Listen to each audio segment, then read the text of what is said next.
Guys will learn a lot today, and I hope this is a fun session for you all. All right. So before we, dive deeper into DeFi, before we actually talk about DeFi, we need to understand what a facet actually is. A facet is simply just a modular contract that gives functionality to a diamond proxy. So for all proxies, you guys must have heard that okay, we have this parent contract, we have this proxy contract, and there's always implement an implementation contract for it as well. So once you're looking at it, if you look at UUPS, if you look at transparent, you'll notice that all of these proxy patterns that existed before the diamond, they had just a single implementation contract with its own problems of storage, of less modularity, and that is one of the best benefits that came with the diamond. So the facet is just a simple modular contract that gives functionality to a diamond, and we can have as many facets. There's actually limit; it's like pretty high number. So you can have like a lot of facets for a single diamond contract, and and normally we write them as smart contracts. We write them as monoliths. So in traditional architecture, in what we see today, smart contracts are usually just you have a bunch of smart contracts. They all talk to each other, and once if there's a bug in a single contract, or if 1 second. Okay, got it. I hope this is better now. Yeah, great. So yeah, in the current architectures that you see across DeFi or across any smart contract system, you'll notice that all of it does not have a lot of upgradability with a lot of upgradability in mind. So whenever you want to upgrade a contract, or let's say you find a bug during your auditing, it's very hard to upgrade that single contract without affecting others and having to redeploy the entire protocol itself. So yeah, a single mistake inside your contracts in a monolithic structure can break the entire protocol itself. This is prevented beautifully when you're using facets, when you're using the diamond proxy, because whenever you're upgrading of a facet, or whenever you're working, we have a question. Okay, cool. So yeah, whenever you're working with facets, upgradability happens just with that single contract. The rest of the protocol stays unaffected. So this comes in really handy when you're talking about larger protocols, when you're talking about potential bugs that come in these protocols. So yeah, that comes in like really, really handy.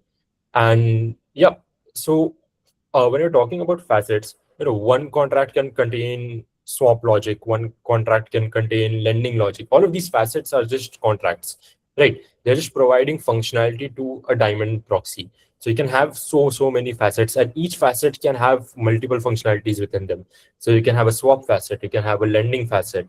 I'll show you examples for these as well later down the road in today's presentation as well.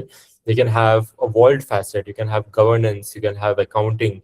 So there's so many examples of what a facet can be, and all of these facets, they work together really well through the diamond. All of these facets use a common storage, so it would be really cool if I just draw it out for you guys. So if you look at the diamond, and if you see different, oops, let's just say we have these three facets, right? I'll name them F1, F2, and F3. Now, this one facet, let's say, could be for swap. This one facet could be for lending. And let's say this one facet could be for governance. So you have all these facets that are all tied down to a single diamond proxy. One thing that's pretty great about diamonds, and I hope this was something that you guys must have encountered in the session with Nick Mudge as well, is that all of these facets, they utilize the same storage. So let's make this red. Oops. They all utilize the same storage. What this means is that if the swap facet affects the storage of the diamond, the lend and the governance facets will now have access to the storage by the diamond, meaning that all of these facets, and there can be hundreds and hundreds of these, they can all work interchangeably, they can all work with each other. This makes the diamond really, really powerful. This makes the facet and diamond architecture that we have really, really powerful. All right, great. So yeah, when you're looking at traditional systems, when you're looking at systems without proxies, without the diamond architecture, over time, these contracts become pretty huge and they're pretty difficult to maintain. So Facets just solve this by splitting functionality into separate modules. Instead of one contract, we get something like the swap, lending vault, etc. The example that I just showed you guys. And all of them are connected through a diamond proxy. So uh, I'll just go over a quick flow of what happens when a call comes in. So when a user calls a function in either of these facets, just send backwards. Okay. Okay. So whenever a user calls a function on the diamond, the diamond basically stores a mapping. What is the mapping of? It's basically a mapping of addresses to function selectors. I'll just write function select. Yeah. So every facet has functions, right? So the swap facet could have a swap function. The facet could have a lend function. The governance facet could have a govern function. So what you do is you take the function, you get the H256 hash of this function name, and you get the first 4 bytes of that hash, and that becomes the entry point for the user call. So that's how basically the diamond knows which facet should the call go to and which function should be called. So whenever the diamond receives a call, it looks at the function selector, it routes the call to the correct facet, and then executes that code using delegate call. Are you guys familiar with delegate call, by the way? Just let me know in the chat once. I'll go over it, but let's just see how many of you guys know about delegate call. Oh, yeah, my bad. It should be function to address. Yeah, you're right, Marco. My bad. Yeah, they mapped from function selector to address. Good catch.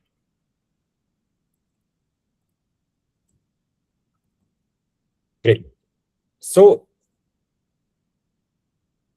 yeah, the important part in this is that all facets share the same storage, which means from the outside world, the diamond behaves like one unified contract. Even though its logic is split between all these different modules, it behaves like a unified contract for the outside world. So this also, gives you a pretty good advantage of the 24 KB limit that smart contracts have in the EVM. So you guys must know that the for a single smart contract, the size limit is only 24 KB, and a lot of times you need a lot of times you need a wait, 1 second. Yeah, a lot of times you need contracts that are way larger than 24 KB, and the diamond comes in handy over here. And since that you can have so many facets, but from the outside they act as a single unified contract through the diamond. So essentially, you can have, let's say, a 48 KB contract. You can have, let's say, a 128 KB contract. And all of this is possible because you can have so many facets with logic split between them, and the diamond acting as a single interface for them. Great. So yeah, are we clear till now? Does anyone have any doubts?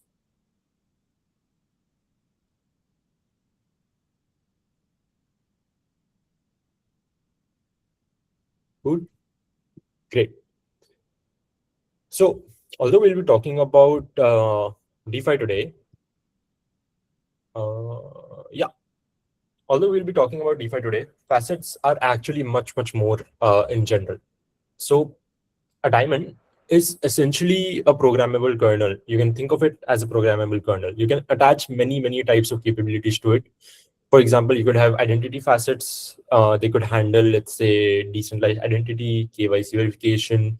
I believe someone was asking about MVPs right before. I believe Jay was asking about projects that one could build to build up their understanding for facets.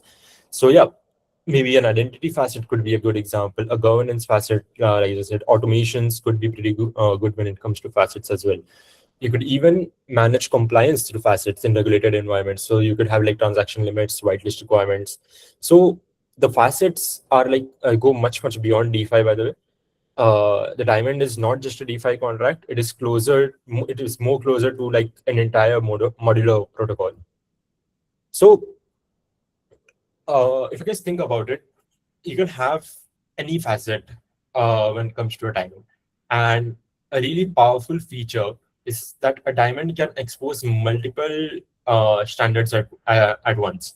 So, like you guys see in the slide, we're going to be talking about the ERC-721 facet and how the diamond can be recognized as an ERC-721 contract. So, yeah, a single diamond could include, so from the outside world, right? This means that the diamond proxy itself acts as an ERC-721, while the entire logic for it lives inside a facet contract. So in block scanners, in different protocols, your diamond proxy would be identifiable as an NFT, as an ERC-721 contract, but it could have much bigger logic. It could be, it can even be a token if your diamond exposes the ERC-20 interface. Your diamond can even act as a token. So yeah, this comes in really handy when you're dealing with standards where you want to extend the logic a lot. So you expose your diamond as a token, as an NFT, while also having more custom logic as different facets inside it, so that whenever a call comes in, apart from the traditional NFT calls, apart from the traditional token standard calls, you can properly route them to the correct facet and implement their logic. So yeah. Now, sometimes different financial primitives require different representations. So liquidity shares might be best represented as ERC-20 tokens, but they have so much more logic behind them. But like positions, margin trades, or concentrated liquidity positions, they are best represented as ERC-721 NFTs. If you look at Uniswap V3 positions or V4 positions, they're best represented as ERC-721 NFTs. And when you're looking at these NFTs, they're pretty limited in what they can do. Despite the need for a lot of functionality in them, that can easily be achieved by a diamond. You expose the diamond as an NFT and split its logic into multiple facets. So yeah, now I'll give you guys like a very quick question, and we'll see how you guys think about diamonds and facets. It's like, why can't I'll just spell it out. So why can't we have an ERC-20 and an ERC-721 facet at the same time? There's some food for thought, guys. Think about it. And feel free to unmute yourselves and discuss this as well. It's a pretty open session. So yeah, feel free to discuss. Feel free to tell me what you guys think. Yeah, that's great. So okay, so the question was, why can't we have an ERC-20 and an ERC-721 facet at the same time in a diamond? So why can't we have a token facet, the ERC-20 standard facet, and the NFT facet, the ERC-721 facet, at the same time inside a diamond?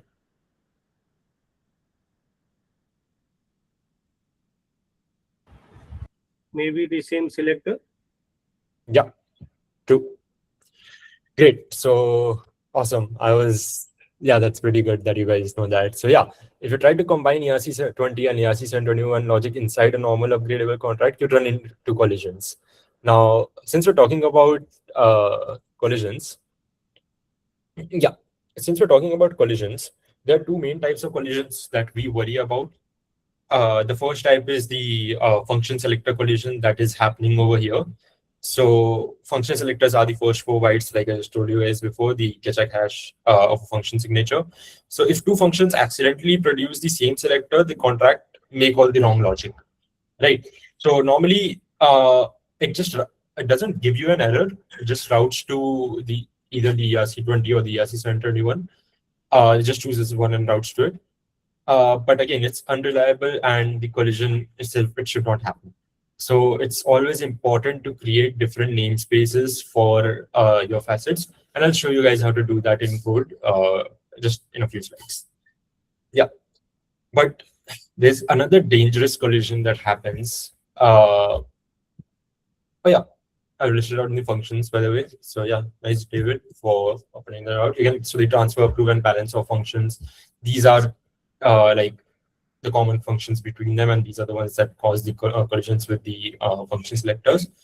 But yeah, there's another really dangerous problem with collisions is storage collisions. This usually happens when two facets or two modules assume that they own the same storage slots. So all of these facets, right, they have their own storage slots defined in the diamond. So yeah. So all of these, yeah. So the swap facet, it can alter the storage at one place. You have to make sure that it alters it properly without, without corrupting the state. Because if you get state corrupted, then that's where the catastrophe happens. You can have like balances turning into owners, like some random thing happening, and this becomes pretty problematic once if you don't handle proper storage namespaces properly. So we'll just look into how to make sure that this doesn't happen just in a bit. Yeah. All right. So you know what? I'll just give you guys a deeper look into this because I feel like this is pretty important, the storage collision thing. So Solidity usually stores value like sequentially. So you can have like X, Y, Z, A, B, and C. All these values are stored sequentially. And in our case, slot 0, I hope you guys know that in the EVM, storage is denoted by slots. So for us, slot 0, 1 second, yeah. Slot 0, let's say slot 0 contains total supply. It is inside the diamond, by the way. There's no storage inside the facets. All the storage is managed by the diamond. The facets themselves use the diamond storage. So slot 1 might contain balances, for example, and slot 2, let's say, contains owners. Right? And let's say you upgrade a contract and you insert a new variable. Suddenly the layout can shift. Total supply could now be balances. Owner could be now in slot 1. And yeah, basically this could mess up because you have a new slot with a new upgradable contract. So let's say slot 1 now becomes what should we name? That's a new variable. Right. And this becomes slot 2, and this becomes slot 3. Now for, let's say, the swap function, it is still assuming that slot 1 is balances. But slot 1 now is a new variable. This is what I was talking about when it comes to storage collisions, is that you have to make sure that storage is managed properly so that the facets know exactly what storage they're reading from. And this is actually like a really, really dangerous thing when it comes to using diamonds. You have to make sure that this is a key point that you guys take care of. Yeah. So balances that would be right now would be completely incorrect values. And if you're looking at a DeFi system, this could be terrible. You could have incorrect token balances, different debt accounting, and your protocol will be insolvent. So it's just not going to work. So any modular architecture that you look at must solve this storage collision problem. I hope that was clear. All right. So diamonds solve this problem pretty well using the deterministic storage namespaces that I've been talking about. So instead of relying on Solidity's default layout, each model defines its own storage layout. So this is how you define it. And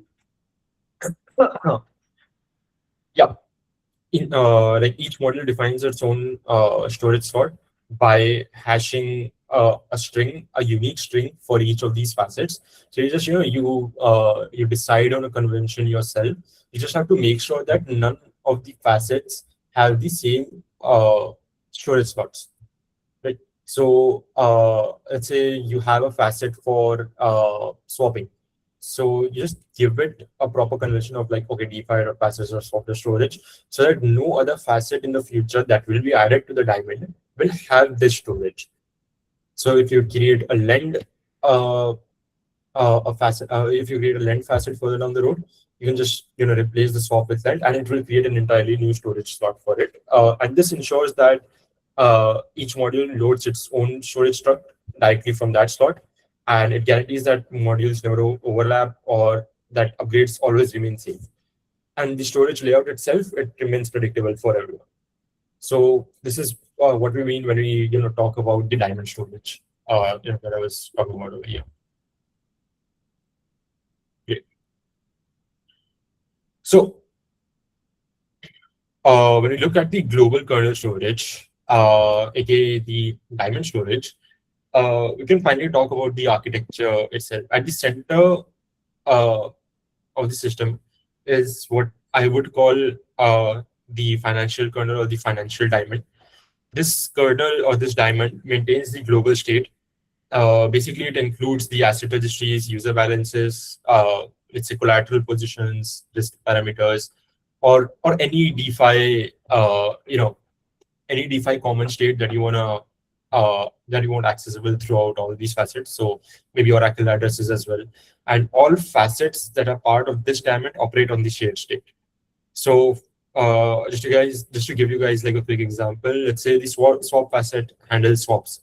The lending facet could handle borrowing and repayment. The vault facet manages strategies.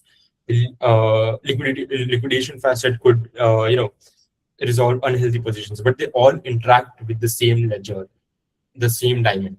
So they're all looking at the same balances, they're all looking at the same positions, they're all looking at the same oracle, right? So let's say if I'm using Chainlink as an oracle for prices in my DeFi protocol, I could have that defined, the oracle address defined in my diamond, so that all the facets use the same source of truth for prices. So yeah, this comes in really handy whenever you want to have a common state between all these different facets, between all these different DeFi modules in your financial system. This comes in really handy to actually define that global state inside the diamond itself. Yeah. Okay, great. So traditional DeFi works like separate banks. Uniswap has its own liquidity, Aave has its own collateral system, vaults have their own accounting, and this is not really efficient when you have to interact with multiple protocols at the same time. There's no atomicity, there's no there's just it's a bit of a hassle if you think about it. If I want to swap from token A to token B and then lend that token on Aave, that entire process becomes a hassle of multiple transactions, me going through different protocols. What if we can have a unified place to do that? So let's say in the architecture that I'm talking about over here, or let's say the financial kernel that I was talking about, we have one global balance sheet, and for any user, we can compute assets, liabilities, equity, and basically assets are the token that they hold in the system. Liabilities are the tokens they have borrowed. Equity is simply assets minus liabilities. And every operation that happens or through, let's say, the swap facet that maybe is linked to Uniswap, the lending facet that is most probably linked to Aave, anything that happens in these facets, they all they all change the common state of the diamond when it comes to assets, when it comes to liabilities, when it comes to equity, or any different DeFi primitive, let's say liquidation or anything. All of these actions that we do through our DeFi facets, through our DeFi modules that we build, all of them change the shared state that is stored inside the diamond. So this is pretty good. Now we don't have to, uh, go to all these different protocols over and over again. We can have one single atomic transaction, and that single atomic transaction can, swap my tokens, put it up for lending, or as many like maybe three or four. We can interact with three or four protocols at the same time, and it all happens atomically. So that's a pretty good thing. So now I was thinking to show you guys some actual real code about lending and swap. So I hope we have time for both, and I think we do. I think we easily do. So let's go. Oh, by the way, does anyone have any questions so far? What do you mean by module and how do you compare? Oh, a module is just a facet. It's just, yeah, I'm using them interchangeably, Anubhav. So yeah, same thing.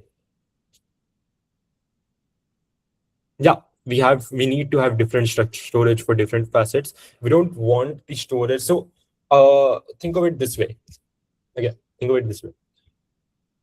The swap facet knows that, okay, slot one is let's say slot one is store balances, right? We want slot one to always be balances for all these facets.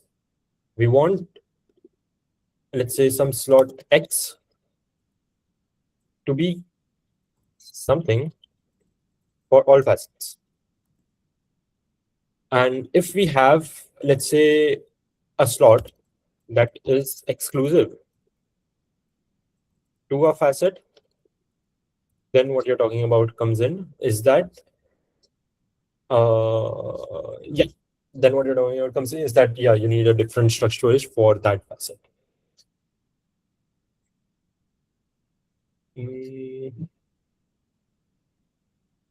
Yeah. Can we break down a simple diamond contract with maybe one or two facets later if you have time? Yeah. I'm gonna go through a few facets with you guys right now. Have it open up. We're gonna look at a swap facet from Uniswap and the Aave facet. So we'll go through that. And as for the diamond, I had this open. A pretty good mental model for you guys, looking to be protocol devs is to go and read a lot of ERCs and EIPs. That comes in really handy. I think this is the best resource. I didn't say the best for everyone, but personally for me, because this probably has the most information about the ERC itself. So this is what what Nick wrote in 2020 regarding the diamonds. And if you just want to look at the diamond proxy itself, this is more or less the entirety of what the diamond does. In terms of code, of course. Mentally, it's a bit more, but in terms of code, yeah. So you just decide based on the message signature which facet you should go to. So yeah, get facet from function selector. You make sure that the facet exists, and then you actually execute the function inside that facet through delegate call. Why do we use delegate call? Let's see. Can you guys answer why do we use delegate call? Till then, I'll answer other questions. Yeah. Once someone raised their hand. Oh wait. Yeah, Srinivas, go ahead. Ask. Sorry, my hands were up when you asked the question earlier. So Uh, sorry, I didn't. no worries. Okay, but relying on single source can lead to incorrect value reads, like two fuzzes trying to interact with storage. How do we deal with such issues? Okay, so great question, Kalyan. We deal with it through deterministic storage namespace. We make sure that the storage for our facet or the storage for uh, the variables that or the state that our facet is going to interact with is separate. It's stored inside a different slot in a different storage slot altogether. And all of this and this storage itself is stored inside the diamond. So anyone else can access it if they know what slot it's stored in.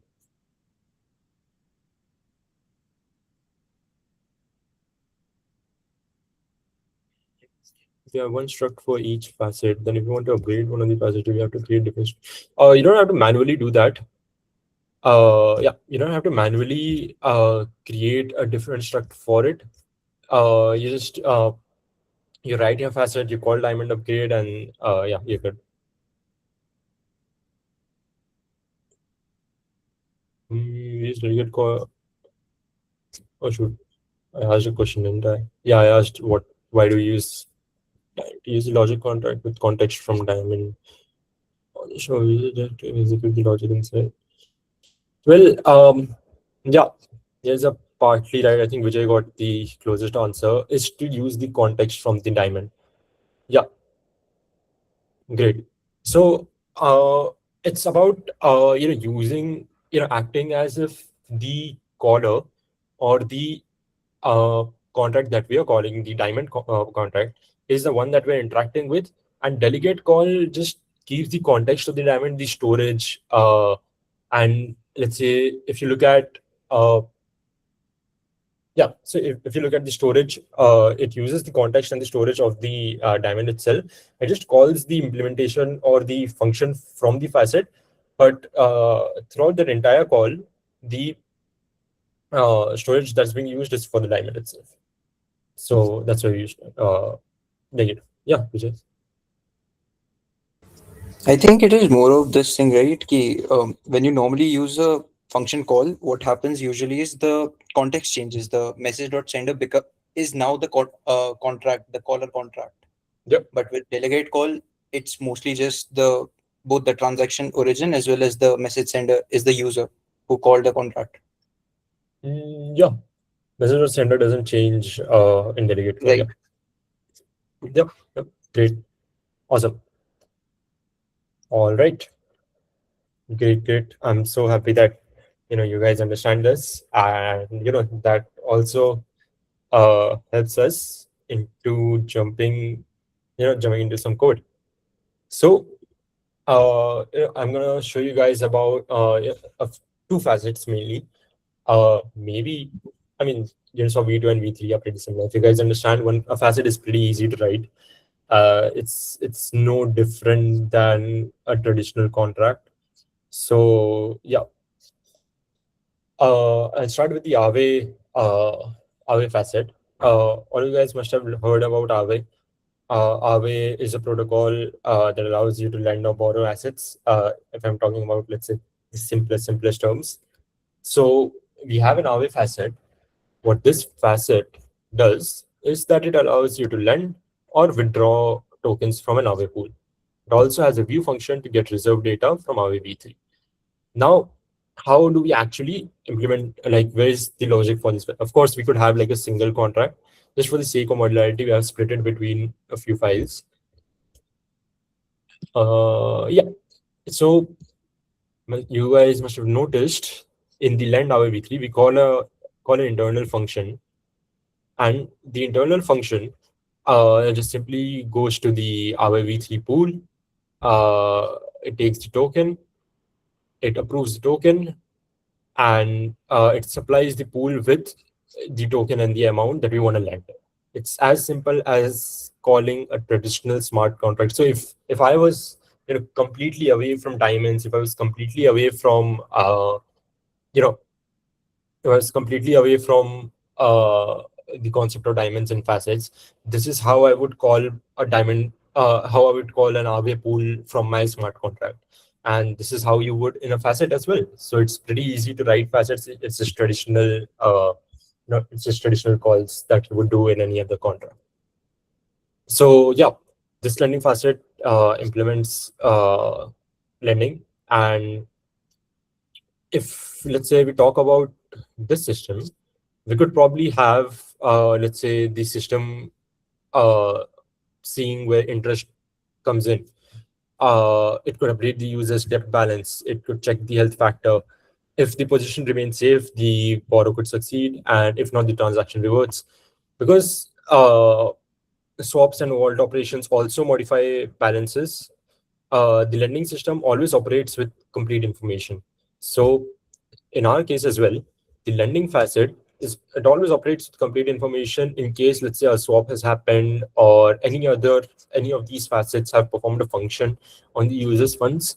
Since they all use the same storage from the diamond or the same knowledge of the assets and the balances and the funds from the diamond, they're always complete with knowledge in what the amount of the assets that they own, what debt do they have, how much they've lended, how much they've borrowed, etc., etc. So yeah, that is like one of the key reasons where diamonds, the shared storage of diamonds comes in. All right, so let's see, any doubts that you guys have in this RWA facet? Let me open up.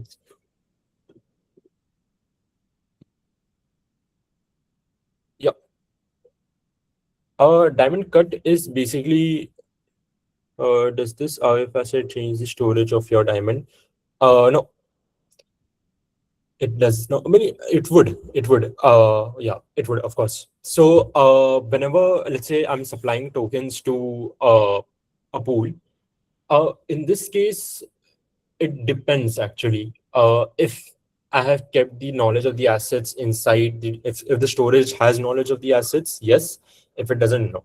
So it's simply if the amount of assets that I own, and if that's the token that I'm using in this RWA pool, then yeah, it would. And diamond cut is mainly used when you're adding new functions to the diamond. So now I think it's going to be called diamond upgrade in the new in the new iteration of the diamonds. Diamonds are getting kind of like a revamp, but yeah, diamond cut is basically when you need to add new functions, new facets to the diamond, then you just call diamond cut.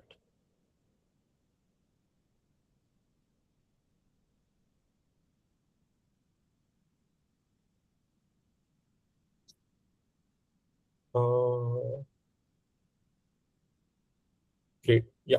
Thanks, Suresh.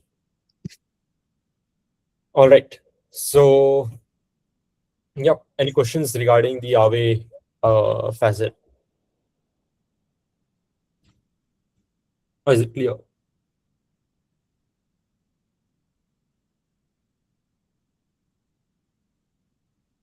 Great. Should we move on, guys?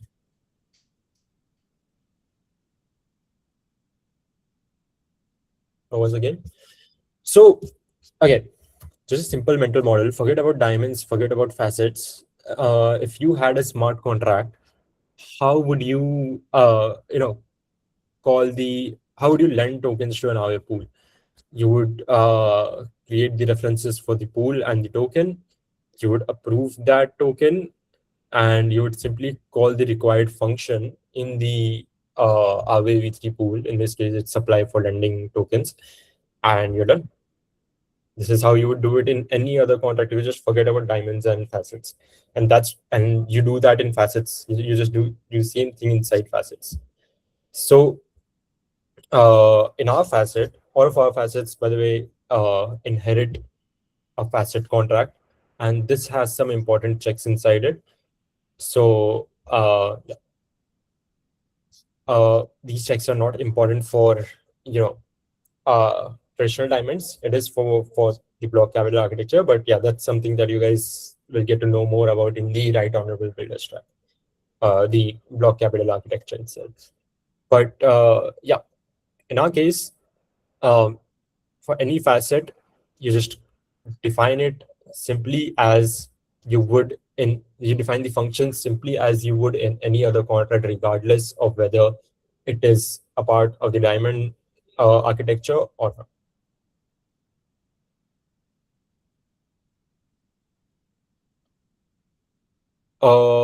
Yeah, I think I'll send over a diamond, a diamond contract with this as well, because in our architecture, it will be pretty hard to understand. We have a lot of things with indexes and gardens and stuff.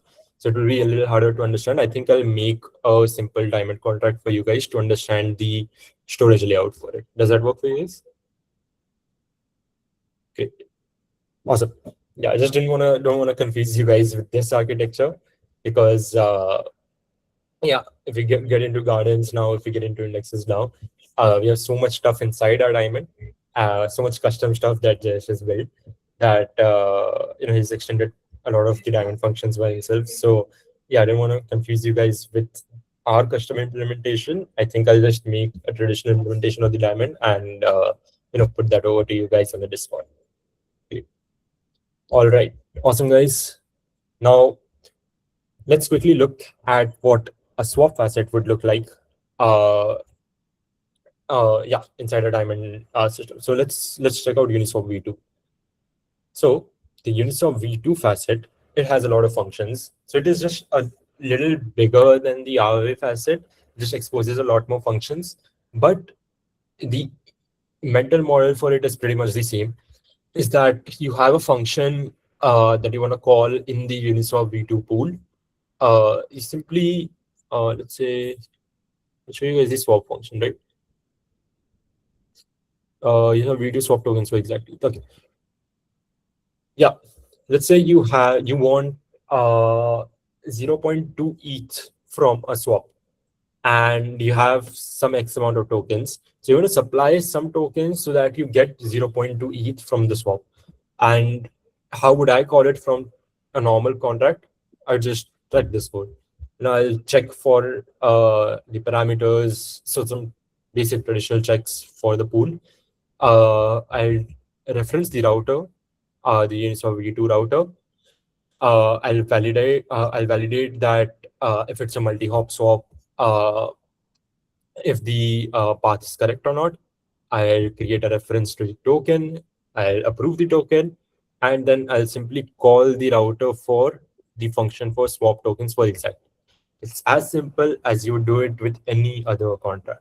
And this goes for all the functions over here. You could call them in the same way you would do from any other smart contract. You're just doing it inside a facet now. So the code, the logic inside remains the same. Yeah. Any questions for this, guys?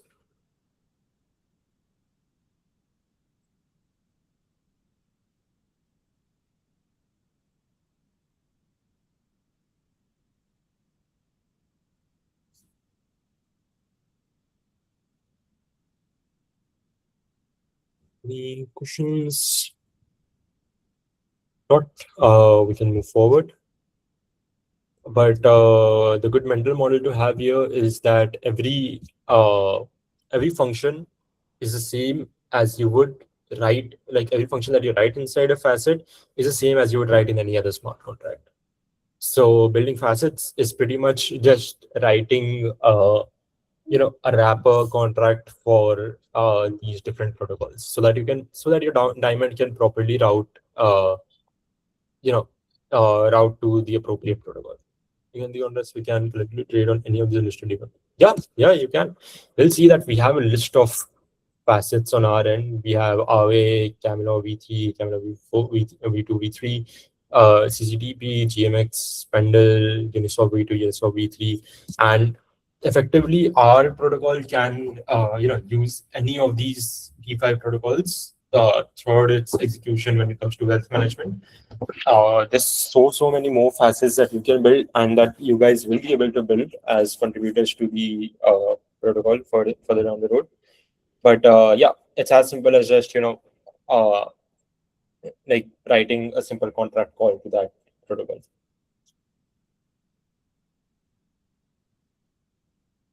Yeah, that's a pretty important point. Whenever whenever you build a facet, whenever you write a facet, make sure that you add that facet to the diamond using diamond cut, so that the diamond knows that okay, these functions belong to this facet, and that whenever I get an appropriate message signature for this call, I can properly route it to the correct facet. So yeah, it's pretty important that whenever you guys write a facet, make sure you call diamond cut or diamond upgrade for it. Great. So, going a little deeper into DeFi, let's talk a little about capital efficiency and how this architecture really helps out. Because I talked a bit about it, I may give you a deeper dive into this.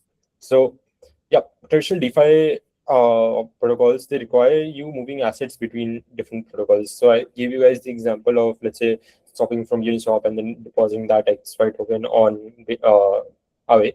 And each of these moves involves transfers, approvals, cross-contract calls, and it's a bit of a hassle. So in this system, everything happens inside the same state machine. So complex operations like leverage trades, all of them can occur within a single transaction. So borrow, swap, update position all atomically. Like you make a call, if something reverts, great. All of those transactions are reverted, and if it goes through, all of them go through. So, and that is a pretty good reason to have all these different DeFi facets with a diamond. Atomicity becomes a huge part when you're dealing with multiple protocols and multiple actions inside a workflow. Now, yeah, the strategic implications of this is that any action that you take in a facet is interconnected with the actions of other facets. So, for the example, we were just discussing, I believe someone asked that if, let's say, swap happens and the user's balance is changed, now the other facets, let's say the hour facet or the vault facet, they now have complete knowledge of the new balance. So every global, anything that changes the global state is always informed to other facets. And this results in safer DeFi actions because never will a facet perform or try to perform any action on outdated data or outdated state.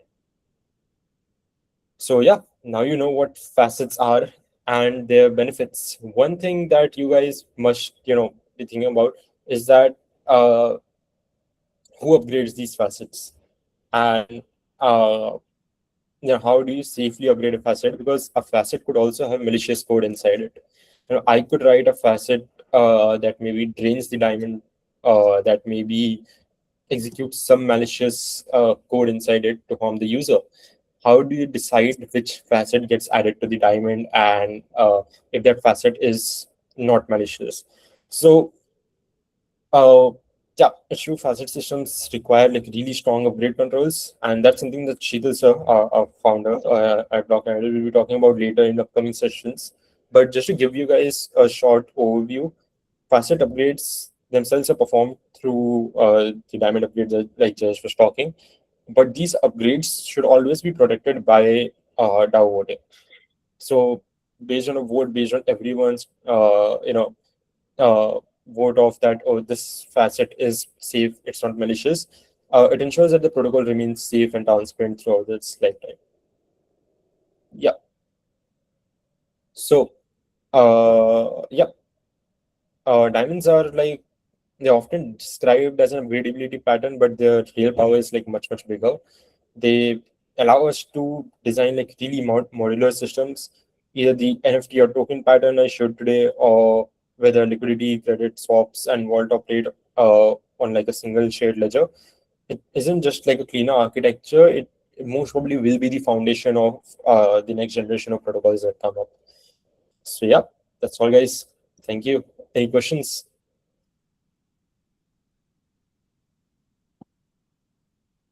Who's upgrading the same storage slots? Yeah, there are no sequential actions, of course. So I believe Shrikant answered it pretty well. Is that everything happens sequentially, so there are no simultaneous actions. Everything is sequential. So let's say you have two transactions; they happen in an order. They don't happen at the same time. So if you're thinking of it in a traditional, let's say, database sense, where deadlocks happen because two threads are trying to, interact with the same data at the same time, you're trying to change data at the same time.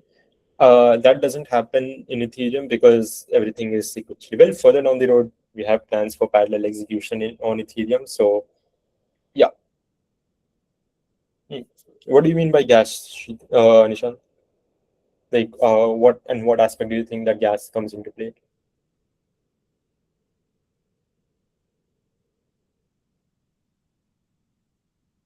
Yeah, sure. So that's right. A diamond cut is very important, and yeah, it's very important for there to be a community census when it comes to protocols like this.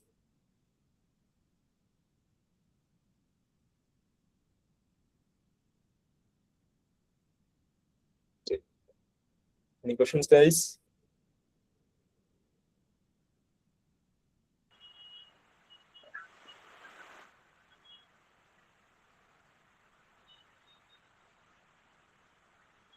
I think nobody have any question. Oh, Yeah, wait, we have one. When sending a transaction, a user can send more gas for faster confirmation, right? Yeah. Whenever, let's say, you have a diamond and you're interacting with that diamond, you have your assets. Let's say you have your assets defined inside the diamond. You send a swap trade, and then you send the let's say then you send the lending uh, call to the diamond. Even if you give more gas for faster confirmation, uh, your transaction will be included in the block before, but it will happen sequentially. So either way, you have to provide like an unreasonable amount of gas to get it included before the swap transaction.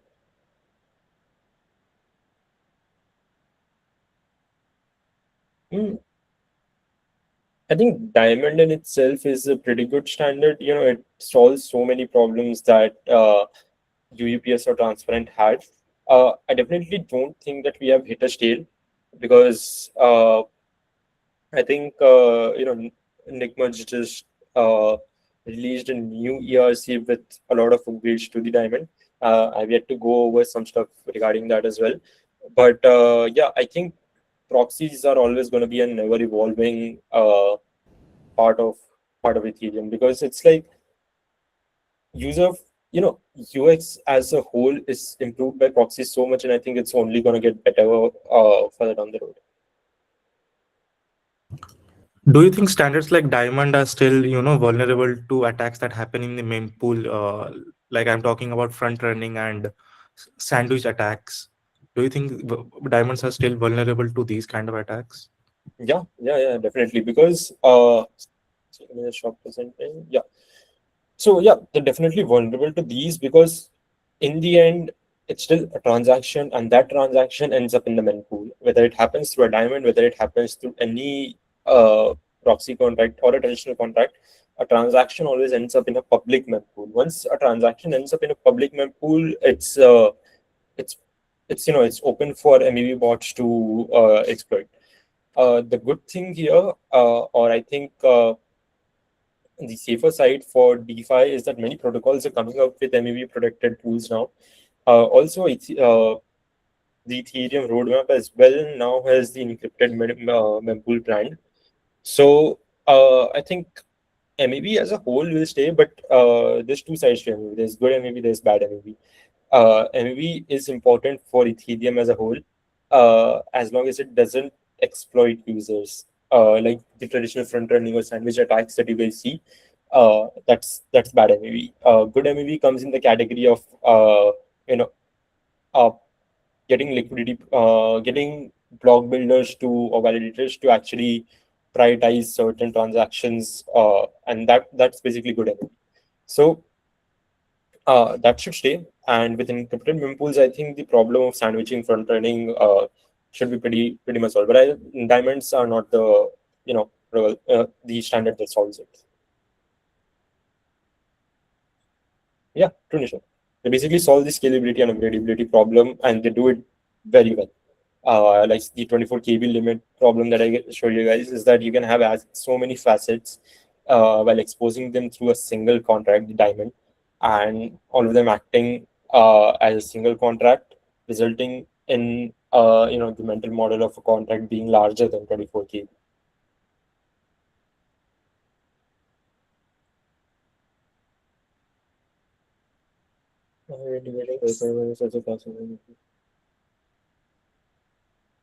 Oh, well, if you're thinking about it in terms of block capital, uh, yeah, if you're thinking about it in block capital, it's not public right now. Once we do launch, it's open. It's gonna be open source and public for anyone to contribute.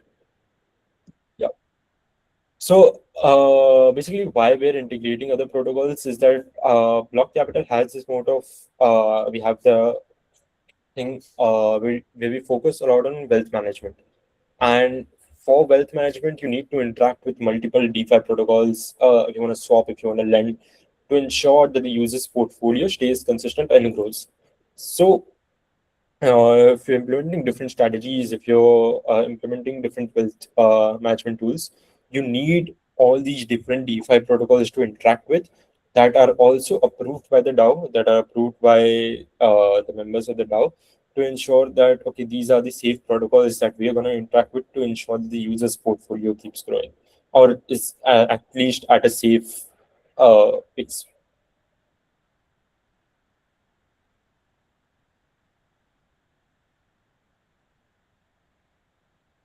Yeah, it's you know it's a wealth management protocol that integrates a lot of other protocols. And I think the beauty of it is that diamonds really help out a lot in this case when you're interacting with so many protocols and you want to have the flexibility to add any protocol down on a further date through voting, through consensus.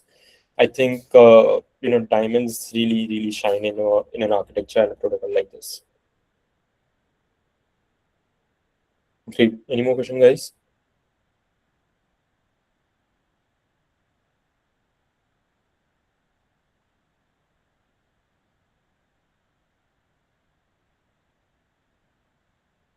I would say gas efficient. I mean, delegate call does take a decent chunk of gas when you look at it at the EVM level.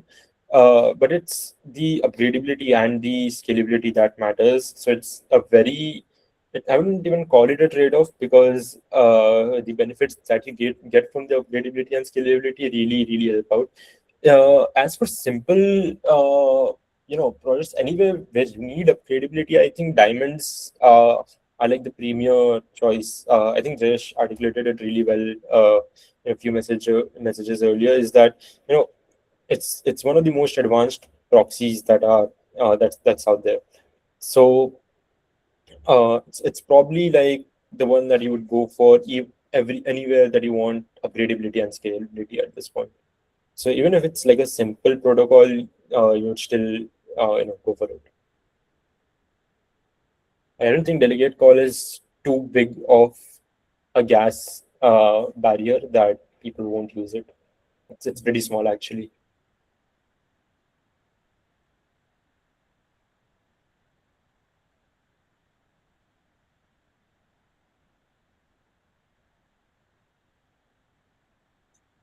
Mm, Uh, so curated vaults as in like having block capital native vaults or using vaults from other protocols. You're talking about other protocols, definitely all the vaults or all the pools, etc., can be added to the protocol through DAO voting. For uh, curating our own vaults, maybe. I mean, I'm not sure about having our own liquidity pools or vaults because again, these trusted protocols have good liquidity, have good support, and it's pretty easy to just integrate them into the protocol rather than building out your own pools from scratch. About base facets and access control by yeah, sure. Yeah, just give me 1 second. Give me a second to share my screen, guys. I'll explain. That's a pretty good question from Jayesh about base facets and access control. Give me 1 second, and yeah, I get to this. What is the role of the governance token holders? Yeah, so I think that's a pretty good question. Do we have Sheetal sir in the meeting? Yeah, Sheetal sir, I can answer this, but I would love for you to answer the role of the governance token holders in Block Capital, because yeah, I think governance is something that you explain best.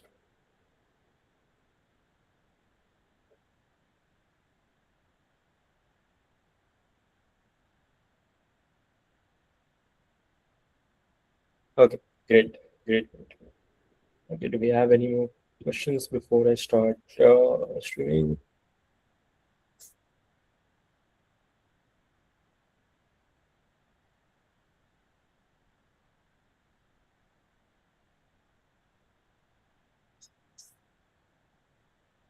Do you think upgradable contracts nullify the whole immutable aspect of Web3? Not actually. They don't nullify it. I believe upgradable contracts are necessary by design for Web3 as a whole, because yeah, because in certain protocols, when you find bugs or when you need upgradability, it's pretty important to have these contracts. I think the non-immutable, the immutable part of contracts is also pretty important, and for us as well at Block Capital, we have a set of immutable contracts that are core to the protocol. But for, let's say, integrating DeFi protocols, different DeFi protocols that we might need further down the road, you need upgradability to a certain extent.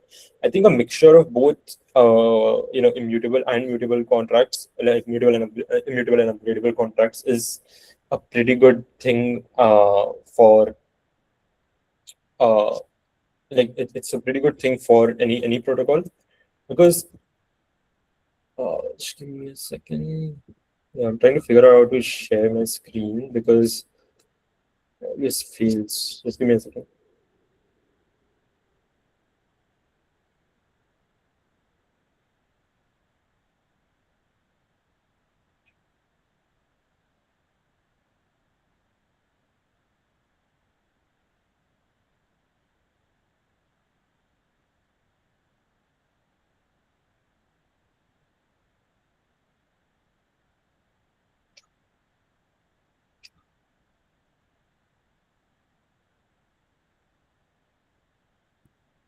Okay, great. I finally have this working. Okay, guys, can you see my screen? Yeah, the main issue does remain who controls these upgrades, and it's pretty important that they happen. They happen in the right way. They happen through the public consensus of the protocol of the DAO.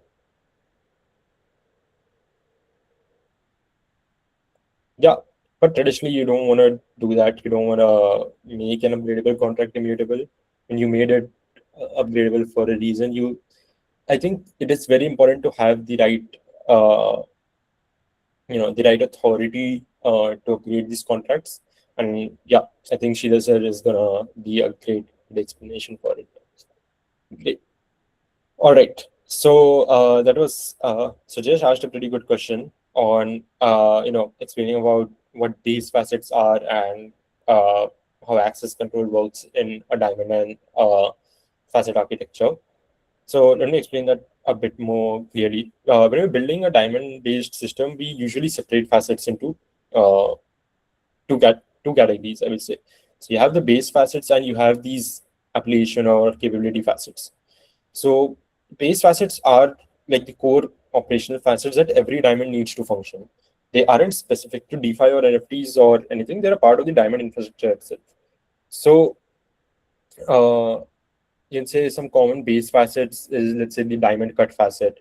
It's responsible for upgrading the diamond. It exposes the diamond cut function, and that function allows governance to add new facets, replace existing functions, or remove functions. So whenever you want to evolve the protocol, we use this facet. So let me just out diamond.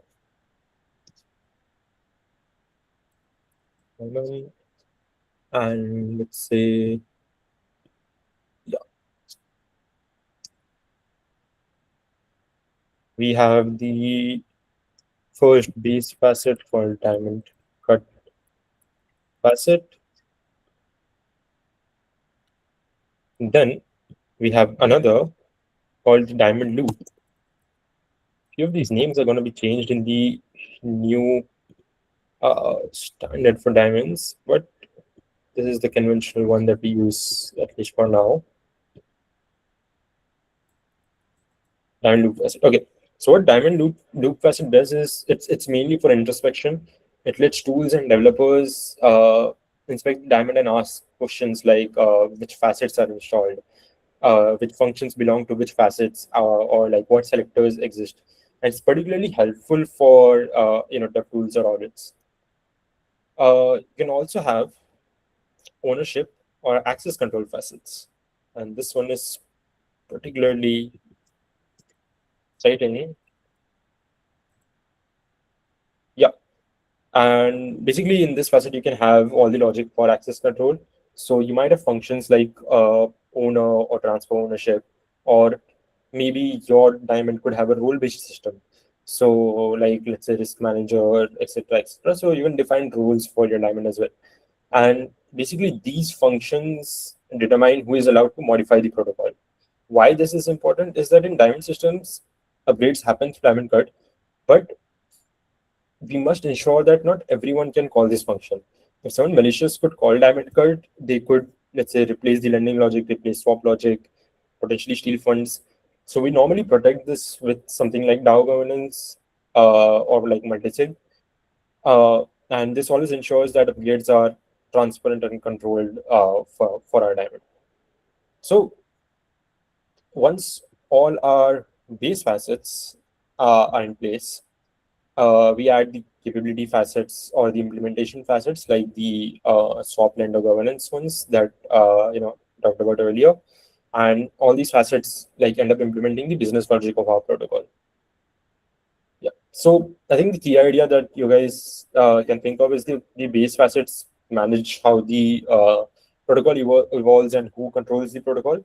And the capability facets or the implementation facets implement what the protocol actually does. So yeah, separating these concerns are pretty important. It just makes it safer. It's easier to audit and easier to update with this architecture. Yeah. I hope that was a decent explanation, Jayesh. What do you think? Any other questions, guys, regarding facets, diamonds, DeFi, anything?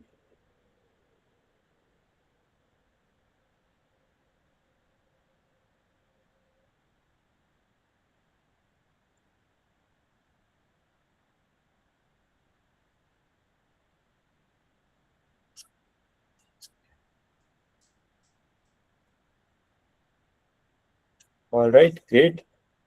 Thank you for being an awesome crowd, guys. Yeah.